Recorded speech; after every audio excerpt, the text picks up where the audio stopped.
in the docking mechanism to open. That process takes about 2 minutes. It's timed so that they'll open at the opening of the undocking window. Again, 6 minutes away before the two spacecraft begin to separate.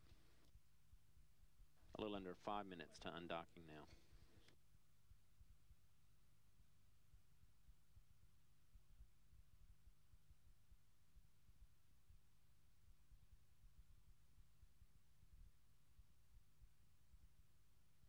Undocking at 5:39 in 30 seconds Central Time. This sequential still image from Discovery as the two spacecraft move away.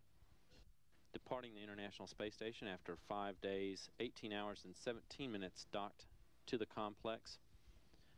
The station in orbit at this time for 195 days, 16 hours and 20 minutes. The crew having left more than 2 tons of equipment and supplies on board to await the arrival of the next. Also controllers for the Zarya module of the International Space Station at the Russian Mission Control Center in Korolev outside Moscow are working on sending commands to unlock the station's solar arrays and also turn on. In Houston, we do in fact see the solar arrays moving. And we also show handheld matching up very well with TCS. Thank you.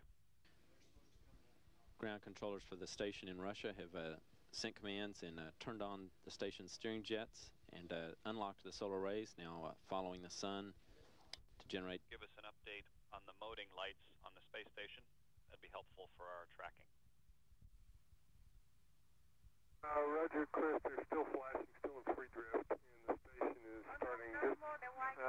So we're beginning continuing to build the station up to more and more capability.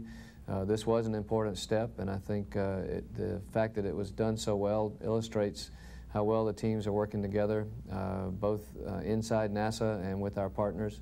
The mission control centers between here and Korolev worked very well together. The calls were very crisp, very professional, and the problems that we had to solve, even though some of them were difficult and we had to work through them very hard, we solved them, and we are in a configuration that we feel is safe, and the station can be left for a few months while we're waiting for the next module, which of course will be the service module.